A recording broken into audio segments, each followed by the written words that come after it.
This is CBC Here and Now.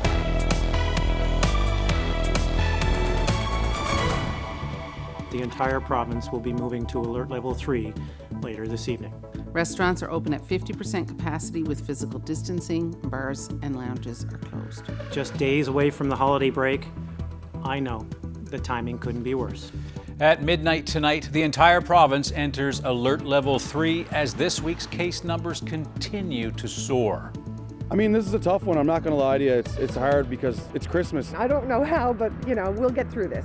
Today's COVID announcement once again put an end to all concerts and performances. What artists have to say about the news, that's coming up. A storm just in time for Tibb's Eve, going to bring some rain, snow and wind, but who will see what and how much?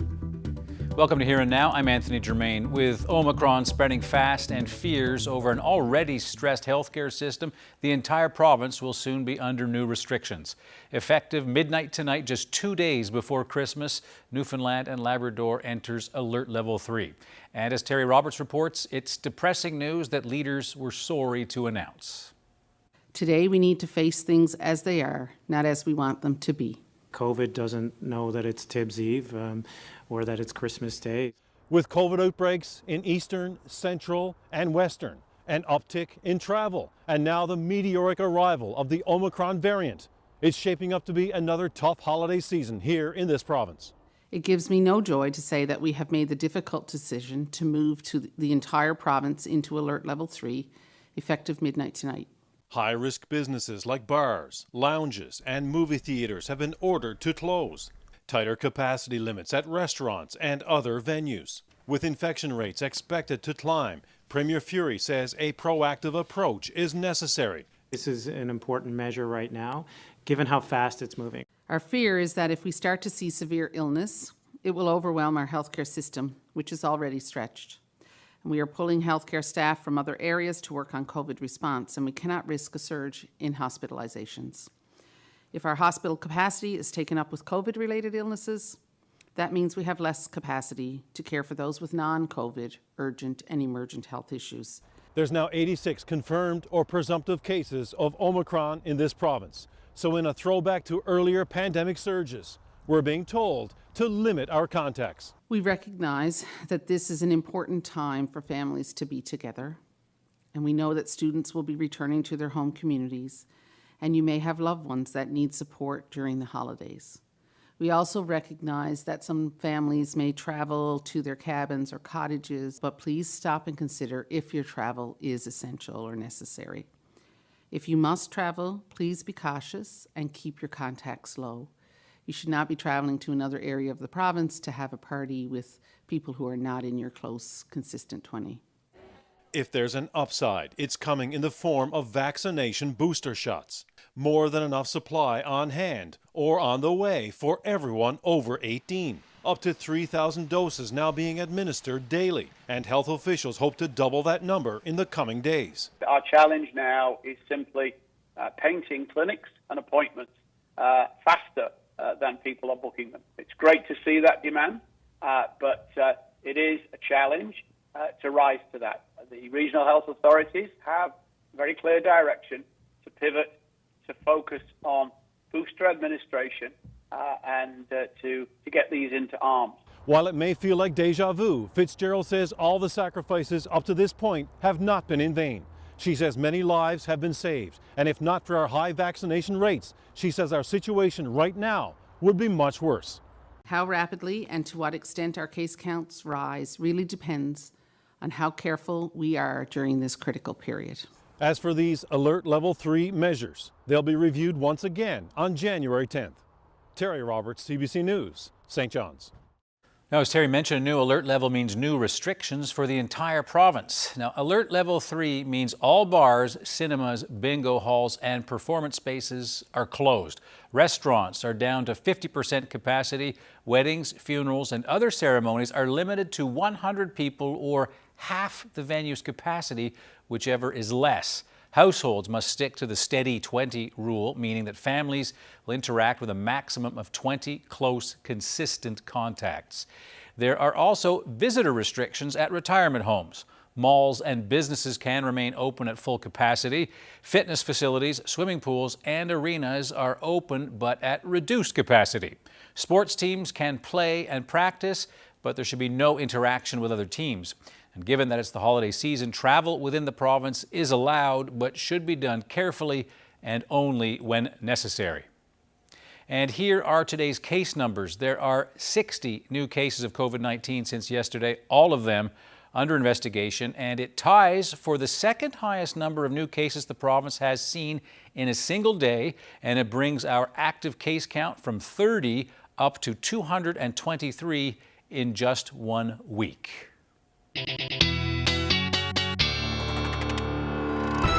A beautiful day out there today across much of the province. A perfect first day of winter with those temperatures a little bit below zero, but lots of sunshine this afternoon. Let's take a look at what's happening right now. We do have an area of low pressure that is going to be our next weather maker, and that is going to move in as we head through the overnight hours and through a good chunk of tomorrow afternoon. And it is already bringing a mess through to the maritime provinces with snow across parts of New Brunswick and snow to start and then over to rain for parts of Nova Scotia. And that's the story as we head through tomorrow for a good chunk of the province. We've got winter storm warnings in place for the west, north, and through central, with special weather statements for northern portions of Labrador.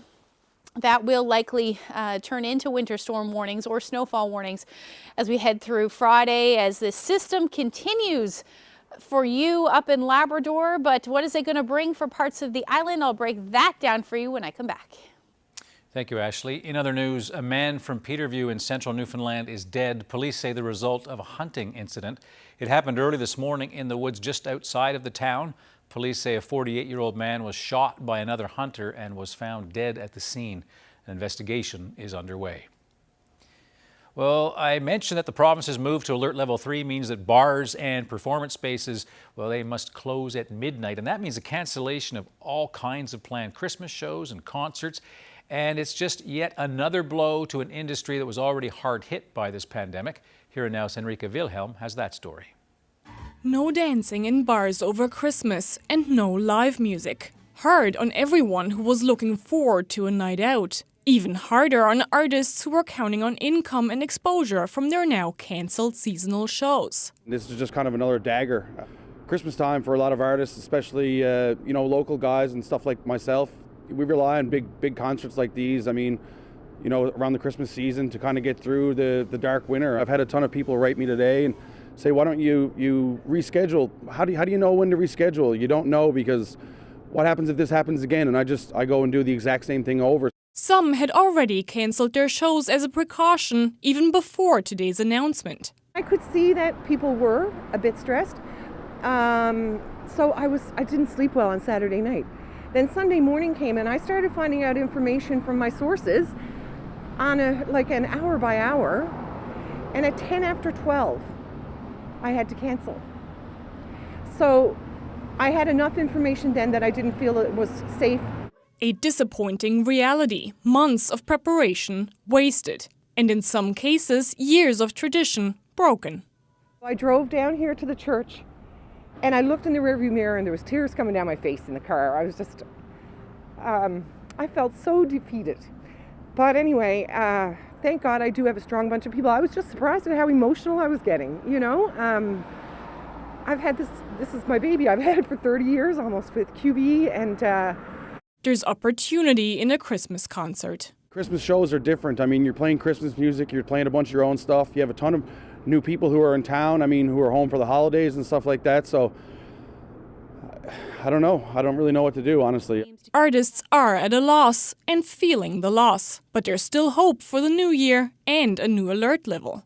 We will do whatever we can as soon as we can, as long as it's in a safe way. We'll be the first ones to jump onto that stage as soon as we can. Henrika Wilhelm, CBC News, St. John's. Well, as Enrica just showed you, the stages, they're empty, so no stages, no venues, no live entertainment. Maybe a return to online performance sometime early in 2022. We'll see what happens. But what about for musicians now during the holiday period? Well, one woman with Local 820 of the American Federation of Musicians is trying to make this difficult time for musicians just a little bit sweeter.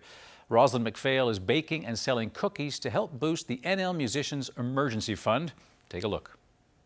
During this time when we're all stuck inside because of COVID, Josh and I, my husband Josh and I, we used to send cookies home to all different parts of the world to celebrate this time of year and to just show some goodwill. And a couple years ago when COVID hit, we did some long and hard thinking, and we decided that it was more important, instead of sending all these cookies around the world, to actually do something to help our musicians in this community during their times of need. What is the reality like for musicians, for most musicians right now? The reality is it's a heartbreaking time for musicians. It's been heartbreaking over the last couple of years, and I think we all had a lot of hope that things were turning around. And I'll tell you, every single one of my friends, including myself, have had shows canceled, tours canceled, opportunities to export our music. It's just been really, really heartbreaking. And during this time, it's so important that our musicians have a safety net, because most musicians don't have any savings. So when something like this goes wrong, they have nowhere to go. As somebody who works in theater, why was it important for you to say to Roz, hey, you know what, I'll buy some of your cookies? I think it's important to do whatever we can right now to support our local arts community, and this is a great initiative. It's going to put some resources with CFM and all the good work that they do. And I would encourage your viewers to look for other opportunities to do likewise, whether it's picking up an album or looking for online performances, anything that can help our arts community get through this. I work with Artistic Fraud of Newfoundland, and we're a 27-year-old nonprofit theater that's focused on creating original works, and we've toured them around the country quite a bit. With the exception of the last 2 years, we haven't really been able to tour, but we have focused a lot of our efforts on finding new ways to employ our artists, whether that's through digital pivots, or we did a secret location drive-in radio theater in the fall of 2020. So our focus is going to be on helping artists get through this time, and my personal focus will be on enjoying those cookies. Hey, thanks. Oh my gosh. Oh my gosh, look at this. Cookies. That's wicked. Thanks. Merry Christmas. Now, those cookies are amazing, by the way. What could be easier than helping out musical talent than buying and eating cookies on their behalf? Now, for donations or ordering cookies, you can call 709-722-8005 or email cfm820, so cfm820 @gmail.com. And as you finish up your Christmas list, why not buy some music from NL Musicians or maybe some swag from your favorite local bands? All right, on to other stuff now. Memorial University is going to start its winter semester online this year, and it's also delaying the start of classes from January 6th to the 10th. The university says it plans to return to in-person teaching on January 31st, so the first month will be online. It's going to follow guidance from Public Health. As for the College of the North Atlantic, CNA says it's going to reassess the start of its winter semester. In a letter to students today, CNA says it's moving to online learning until January 21st at least. Students who are traveling are encouraged to be back in the province with enough time to complete their isolation. Okay, well now shifting to sports and the pandemic, a big story. The National Hockey League has officially withdrawn from the Winter Olympics in China. The league says the profound disruption to its regular season caused by COVID-19 means it just can't send players to the games. The NHL has postponed 50 games so far, so now it's going to use the Olympic break to try to reschedule all those missed matches. This is going to be the second consecutive Olympic men's hockey tournament without NHL players. NHL Commissioner Gary Bettman and Players Association Executive Director Don Fair say the league and the players are looking forward to the next Winter Olympics in 2026. It's been a nice break in the wind for the last couple of days, but the wind returns. We do have some wind warnings in some places with snow on the way as well. I'll break down the full forecast coming up.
out earlier today doing an interview outside. It was an absolutely beautiful day here in St. John's. Lots of sunshine and not horribly cold. Ashley's there with a, well, it looks great there with all those new lights you've got. Yeah, I mean, the closer we get to Christmas, the more lights I assume are going to show up in the backyard. But yes, Anthony, it was a beautiful day today, a great day if you haven't put up the lights for sure out there. A little wind as well, which made the temperatures that were below zero feel not too bad out there. Let's take a look at the daytime highs across the province. -1 in St. John's, a number of areas across the island seeing similar temperatures between -1 and -6 in Lassie. And then those temperatures a little bit colder up across Labrador into the -teens, -16 in Makovic this afternoon and -19 in Churchill Falls. So taking a look at what is currently happening across the province, not a whole lot, just some clouds are on the increase now for the southwest, and that is ahead of our next system. And as I showed you a little bit earlier, is making a bit of a mess through the maritime provinces, and that area of low pressure is exactly what will be our weather maker through the night and through a good chunk of tomorrow. So right now, not a whole lot of wind to speak of. We are seeing those light winds in St. John's, only about 6 kilometers per hour, which is making it a fairly pleasant evening, but the winds are starting to ramp up for the southwest, and they will continue to ramp up as we head through the evening hours tonight. Right now, feels like -7 in Port aux Basques, -10 in Stephenville with that wind chill, and those numbers closer to -25 is what it feels like in Makovic. So overnight tonight, the winds will pick up. They will be out of the east for you in the western half of the island, gusting between 40 to 60 exposed areas along the coast. We'll see those gusts near 80 kilometers per hour. And then the winds are going to ramp up as well for eastern areas. Again, they should be out of the east or southeast between 50 to 80 kilometers per hour. The overnight lows bottoming out anywhere from 0 to -10, much colder across Labrador. We're going to be -22 in Nain. So let's time out the system. Added the winds on there for you just to show you what's going to happen when the heaviest snow moves in as well. So it does look like it should start as snow very briefly for the south coast overnight tonight in and around midnight. Transition through to either ice pellets, maybe even some freezing rain, and then quickly over to rain for eastern half of the island anyway as we get into the early morning hours. But note those winds. Easterlies gusting between 80 to as much as 100 kilometers per hour. And we will see that snow quickly for eastern areas of the island as well. Transition through to ice pellets quickly and potentially freezing rain. Now higher elevations and further inland may see that freezing rain stick around. But look what happens as we head into Thursday morning. Mid-morning, we should already see that transition over to rain, but the winds are going to ramp up. And we're going to see snow for central and the west. And combined with those gusty winds, 60 to 90 kilometers per hour, tomorrow morning won't be very nice with snow and blowing snow, which could be heavy at times. But as soon as we get into midday, it does look like it'll either taper to showers or taper off altogether. And we may even see some sunshine for essentially central and eastern areas of the island. The rest of Labrador should see some flurries, and that will continue, or rather snow, and that will continue through a good chunk of Thursday. So this is what I'm thinking snowfall wise. This will take us through to say tomorrow late afternoon, early evening. Eastern areas trace to 5 centimeters, and it'll be significantly more as you head towards central, and then pockets of between 15 to 25 centimeters, and some areas could see a little bit more than that. Now after that, the lake effect machine kicks in, and that will be the story for the west coast, and you'll see significantly more snow, and those special weather statements on the eastern, the rather coastal areas of Labrador will probably change either to winter storm warnings or the potential for some snowfall warnings. So tomorrow, temperatures will be above zero for a good chunk of eastern Newfoundland, 5 to 7 degrees. Same thing as you head towards central. And then the west coast, we're looking at temperatures between 0 and -1. Same thing for the northern peninsula. And then temperatures across Labrador will stay well below zero. So like I said, more snow on the way for you. I'll break that down for you when you come back. Well, thanks, Ashley. I think I could hear Ashley's puppy Drizzle there in the background. Well, to follow up on a story we had last night when a local historian discovered that the basilica's stained glass windows align with the winter and summer solstices, both of them. His first thought was, is this pagan? The pagans were clever, knew how to have a good time as well. John Fitzgerald's finding has raised even more questions for scholars who actually study sacred architecture, and that includes Professor Duncan Stroik at the University of Notre Dame in Indiana, and he spoke with Here and Now's Chrissy Holmes. Christian churches following their brethren in the synagogue and the temple have often thought about orienting the churches, focusing the churches on a direction. The specifics about orienting to the solstice seems somewhat unique to me, but what it reminds me of is a great interest in the Renaissance period, the 15th and 1600s, with people like Galileo, who took the churches and turned them into solar mapping systems. So there's a great interest in this topic, particularly, I think, in the Renaissance with people like Galileo. But it may be older than that, and it may have continued in your church in Newfoundland.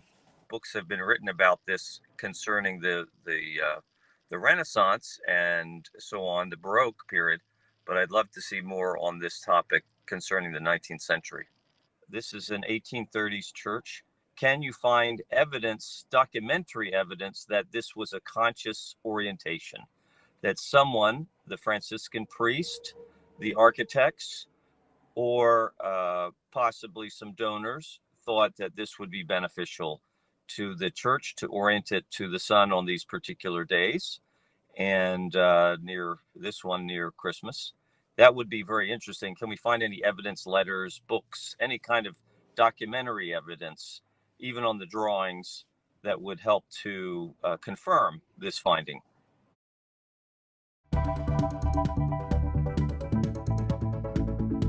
In this province, all the investors know your name.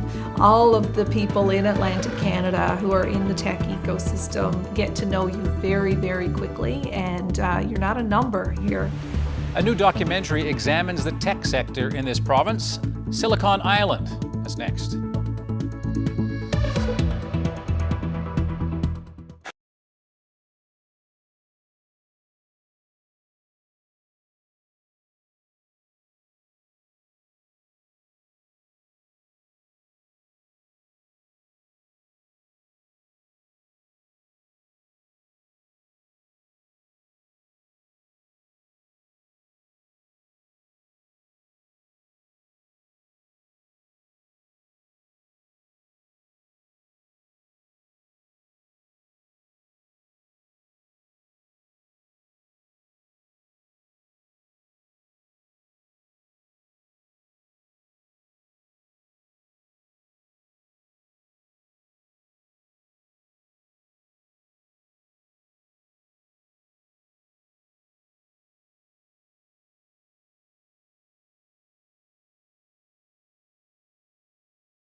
Welcome back. Well, tech is taking off in Newfoundland and Labrador. Startups in this province are seeing a lot of success. So tonight and tomorrow, we're focusing on the tech sector with a new documentary that looks at the emerging industry and the advantages that Newfoundland and Labrador have as a tech hub in North America. Here's part one of Silicon Island.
I think the greatest resource in Newfoundland and Labrador is absolutely in the people. My name is Michelle Sims. I'm President and CEO of Genesis Group, Inc. Genesis provides high-growth technology companies with incubation and acceleration services. We say we exist to help build amazing companies. The beauty of the Genesis Center is that we guide entrepreneurs every step of the way. And so not only do you come with an idea and leave with your idea, but you come with the idea and we help you put all of the supports around that idea to turn it into something amazing. I can think of no better place in the world than Newfoundland and Labrador to build and grow a technology company, because creativity married with the innovations and the unique technologies coming out of Memorial University are just a match made in heaven. We've had some incredible success stories, some of which are here in this building and are just blossoming and getting their footing under them, and some of them who have had tremendous success over the last 17 plus years. One fine example is Verifin, of course, Genoa Design, Rudder, Virtual Marine, Subsea Imaging, and the list goes on. So what we're going to do today is we've got Emily, who's going to talk a little bit about hydroponics, about Succeed. She's the inventor. She's the one that has made these kits. She's going to tell a little bit about why she decided to create this into a business. So how many of you guys have ever thought about being a farmer or ever wanted to? So I grew up on a farm in Newfoundland and Labrador. Does anyone know where that is? Yeah? Yeah. A little bit more east from here, the other island. My name is Emily Bland. I'm the CDO of Succeed. Succeed is a hydroponic social enterprise, so we design and build hydroponic gardens that empower people to grow fresh produce no matter where you are in Canada, and our team is on a mission to help the world grow. I'm harvesting one cup. One whole cup. There you go. Yeah, perfect. Place it there. So we put it at the bottom. Excuse me, Jason. I just harvested. Okay. It's really exciting to be at such a young age and just know that you're doing what you're supposed to do, and I know Succeed is where I'm supposed to be. So at Succeed, we design a wide variety of hydroponic gardens that range from $6 to $400. All of our gardens are all-in-one packages, so no matter where you are in Canada or around the world, you can grow fresh produce, just add water. Emily Bland is, I would call her a firecracker. Emily is very committed, very purpose-driven. She's very dedicated to teaching and learning in agriculture in the youth in the country. Do you like tomatoes? Yeah, I love it. What is this?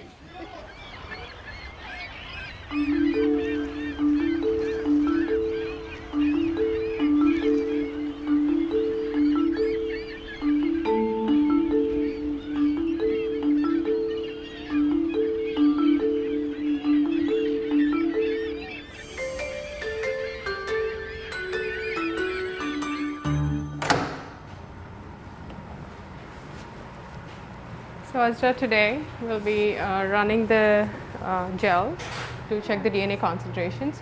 So we'll check the concentrations for I'm Purvi. DNA on the gel. Hi, I'm Nikita. We are the co-founders of Nucleic Biologics. So Nucleic Biologics is a microbiome-based company. What we are trying to do is to harness the diagnostic potential of microbiome for the well-being of people. And the first product we are launching is a gut check, which is mainly concentrated on gut health.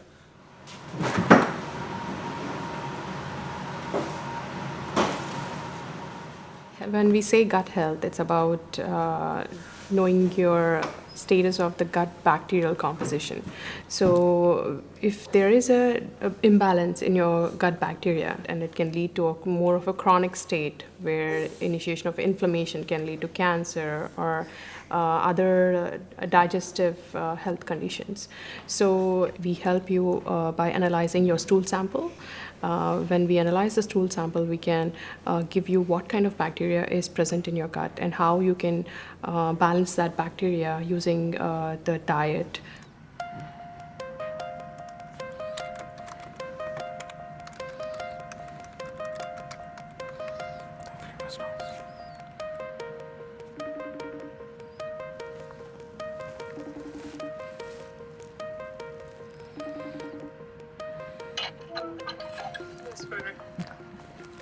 No, I'm gonna have a meeting with Vatsa in a few minutes.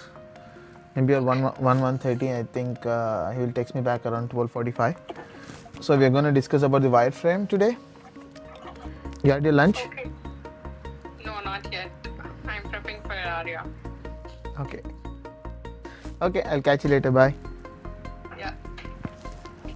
Nikki and Purvi are just such an awesome couple, and they are working incredibly hard to improve gut health in the population and to provide a tool that helps, change people's lives, really.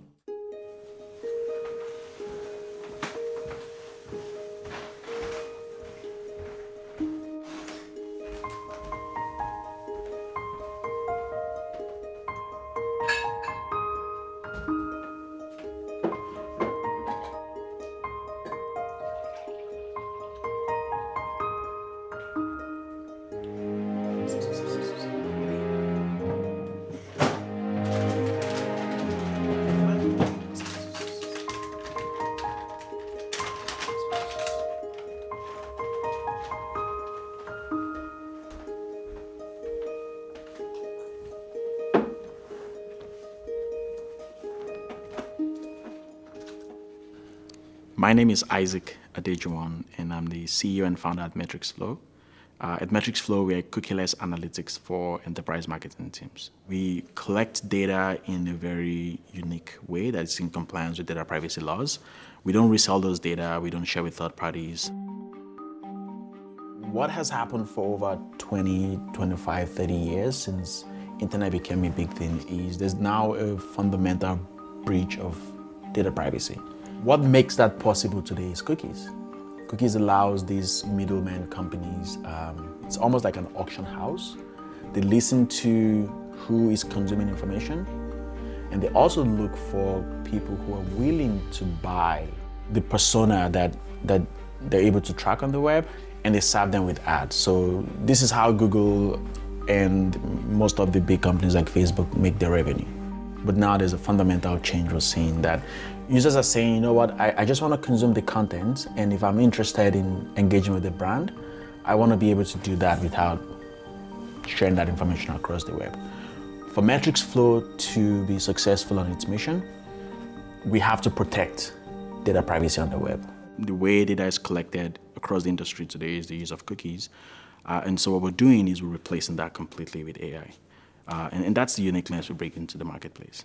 Isaac is focused on understanding and knowing the technology and how he can pivot technologies and where to find his niche. Isaac is very motivated and very driven and obviously very passionate about the work that he does as well. My calendar is where I always go back to. So if someone asks me for time, I usually will go back to my calendar and see if I can accommodate the time, and I just schedule it in. I also have an assistant who helps me. And then you should see my calendar when we're fundraising. I actually engaged with about 4,000 investors in 44 days. So like it's just morning till Sundays. Like sometimes I'm having meetings like till midnight. It's actually starting now. Just looking forward to the updates for the day. You can see it's starting to come on. Hi Brad. Hi Brad. Hi Felicia. How's it going? Okay. Awesome.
Really exciting meeting today, everyone. We're going to be talking about our micro jars.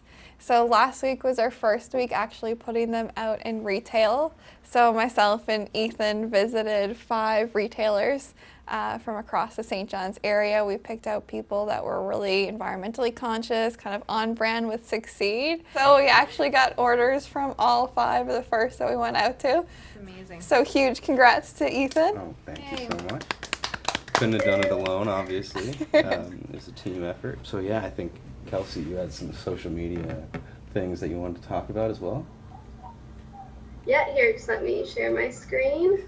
I think Memorial University had the foresight to put a business incubator in the province, and not many universities across Canada had business incubators at the time. That foresight was very smart because they are able to, through Genesis, connect researchers with entrepreneurial minds. They're able to connect faculty members from business, engineering, computer science with young entrepreneurs who have great ideas and really no sense of how to grow it or where to take it. Yeah, I kind of want to have a brainstorm session on some captions I can use for this today. So like just what you see here, any highlights that you want me to put in our caption that you think are really going to make people want to buy one of our kits to help support Stella Circle. So the vibe working here at the Genesis Center is that one of innovation and collaboration and community. When you were having problems, there was someone 6 feet away that had that same problem 6 months ago or a year, or had a connection they could solve it. We spent, I think, 7 months kind of off by ourselves in our own building and missed it. Entrepreneurship is scary. Entrepreneurship is lonely. And if you kind of isolate yourself in your own little office or your little bubble, that stuff can get to you fast. So having places like the Genesis Center that allow companies and entrepreneurs to just exist together is something really special, because you don't feel like it's just you. There's other people who are going through those challenges and can be a shoulder to cry on or offer some advice to help you through those times. We've known for quite some time that Newfoundland and Labrador, compared to the rest of Canada, as it relates to our startup community, is pretty strong. For a number of years running, we've been leading Atlantic Canada in new startups. If you live in Toronto and you're trying to grow a startup, you're one of 5,000 startups that's trying to grow. The beauty thing about Newfoundland and Labrador is that in this province, all the investors know your name. All of the people in Atlantic Canada who are in the tech ecosystem get to know you very, very quickly, and you're not a number here. We do have challenges to overcome. Being on a rock in the middle of the North Atlantic, of course, is not easy. We have internet accessibility challenges. We have challenges with people being in remote locations, but that is also the beauty of technology, that, if we can overcome some of those challenges, you can literally build a technology company anywhere in this province. You could have small technology companies all over the province, throughout Newfoundland and Labrador. The network exists here. It's a small ecosystem. It's easy to get access to resources that you need. So if you need to talk to a lawyer, if you need to talk to an accountant, or if you need help with your business, there's always someone who is not too far away to talk to. And in many cases, if you need access to network connections, advice, it all exists here in the ecosystem. These are the ingredients that makes it possible to build a successful company. And we have all of that here in Newfoundland. Okay, can you see my screen? Yes, I can. So there's basically 2 updates today, and everything is impacted by one of those 2 things. So the first issue is the one we've been working through with the partitioning of the data for the Function app. We're not at the end of that yet. Sunil thinks he had a breakthrough with it last night, but we're still not at the end of it. He's still working it through, still hasn't had a successful load. He's more confident now that he's close to a successful load, but we still haven't had a successful load. So he's confident that we'll be at the end of it by Monday, but we're still not there. So that's impacting almost everything else we're doing. The sector is not a big sector. It's 6,500 people work in the tech space, and there are precisely about 200 companies, pure tech companies in the province. And they're able to create a $1.6 billion industry right here in Newfoundland. So it's not as if we're starting from scratch. It already exists. It's already here, but there needs to be a lot more awareness to people to better understand that it's not taking other jobs away, it's not disrupting other jobs, it just needs to grow. A lot of people have built, I don't know if it's consciously or unconsciously, but tech sector has the potential to take every skill set. You don't have to be able to write code to be in the tech sector. You can do business, you can do any skill set and still be have any skill set and still be very valuable to the tech sector. So it's not the narrative that, I don't write code, I've never done any of those technical stuff to work at tech. You can have a successful career in the tech sector without needing to do any engineering, computer science, or even looking at any piece of code throughout the entire career. And that's where we're making issues. Okay, so basically it's a website, Yep. kind of. Okay, got it. I feel there is a boom in people wanting to take charge of their own future, and technology allows you to do that. Technology itself is fundamental to cultural, societal, and economical change, and so the way to do that also exists here in the province. So we do already have tech ecosystems to help move us in that direction. Last time it was for 300 ml, it's 15 ml, right? Okay, 100, I think it's 25. Yeah, it should be 25 mils.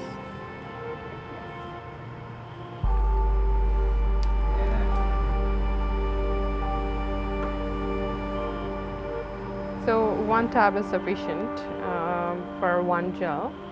So yeah, 50 ml is good. 50 ml of 1 tab, and then we'll use for 1 gel, and remaining we'll store it for future. Yeah.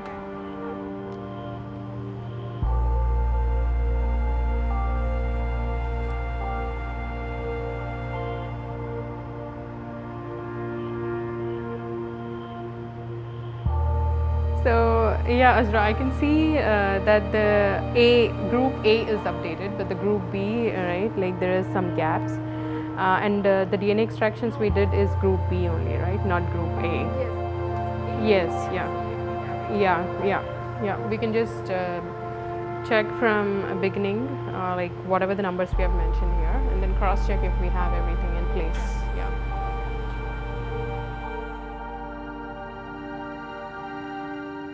I am a science person, but I never initially thought like entrepreneurship is something for me. It took a learning for me to understand what entrepreneurship is really about. So when I think it was Purvi who first initiated this, saying that I think this is a path we have to go ahead. And we started thinking in that direction. But it was on and off for me to get onto this path.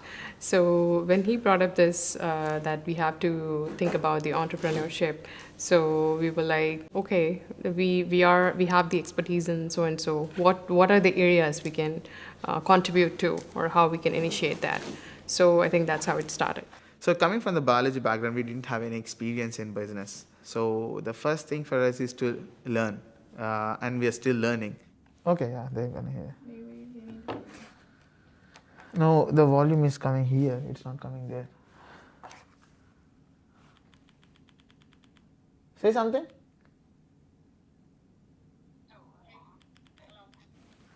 The volume is coming here. Switch to Toshiba TV. Now say something. So. Oh yeah, perfect.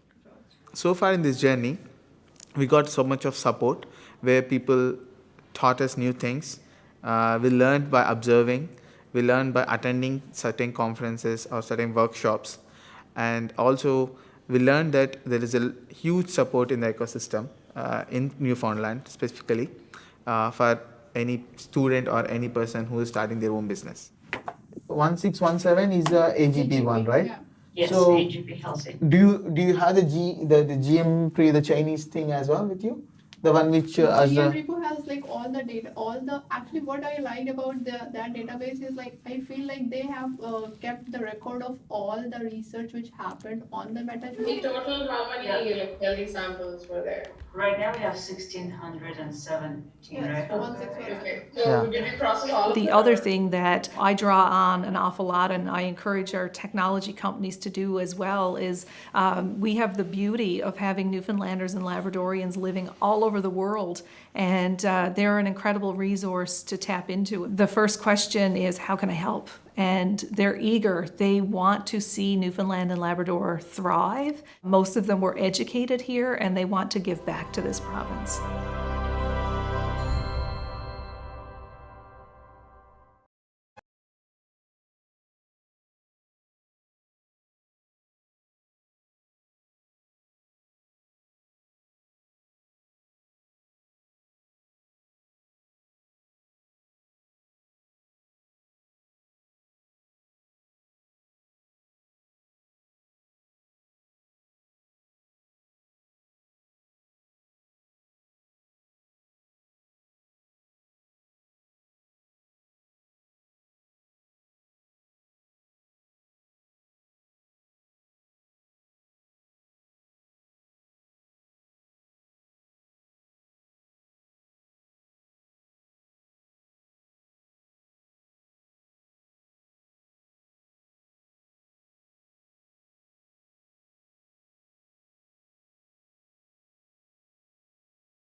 I'm Chrissy Holmes. Hope you can join us New Year's Eve for a special look back at some of our very favorite stories from 2021.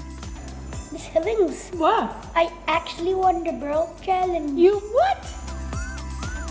Every single message meant the world to us. I graduated from Bishop's College in '66. I always loved working at the video shop, and I've missed it ever since.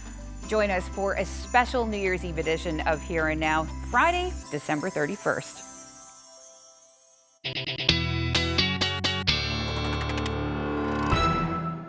Well, it definitely looks like after the rain on Thursday, Christmas Eve should be a white start anyway, with the potential for some flurries right across the board. Let's take a look at the forecast. Temperatures drop well below zero again right across the island, with temperatures between -3 and -6. And then the snow, which will likely be heavy at times, will continue for most of Labrador into the afternoon. Now we could see accumulations 20 plus centimeters right through the day, and then we're going to see that potential for squalls continue along the west coast as well through the day on Friday. Now that area of low pressure, there you go, still continues as we get into Saturday. So expect the unsettled conditions as well as flurries to continue for a good chunk of the province. We may see a few peaks of sun in the mix across Labrador, but overall it will be a gray day for Christmas, but along with some flurries, I think that sounds like a pretty perfect Christmas day. And then as we head into the rest of the weekend, maybe a few peaks of sun on Sunday, but overall temperatures will be hovering near or just a little bit below zero for St. John's and eastern Newfoundland. And then we've got that similar forecast for central Newfoundland, looking like a nice stretch of weather as far as the flurries go. And then for western Newfoundland, some flurries will continue for sure on Saturday, likely lingering into Sunday, but a few peaks of sun in the mix for you. Monday, you're looking at some flurries and 0 degrees. Now for eastern Labrador, the snow will generally continue right through Saturday, eventually tapering to flurries for both Sunday and Monday. And then western Labrador, you're looking at a similar forecast. Temperatures a bit below zero, but that is well above where you should be sitting this time of year. So I had to share this photo. We're talking about your shadow and the winter solstice and how it would be the longest. So Marty shared this great shot with us. Thank you so much for that, Marty. If you have any weather photos you'd like to share with us, send them to nlphotos@cbc.ca. Thank you, Marty, and thanks, Ashley. Well, that just about does it for us tonight. Thanks for spending your evening with us. We'll have all the latest COVID news and the second half of the documentary we just watched tomorrow night. Hope you'll join us. Happy holidays.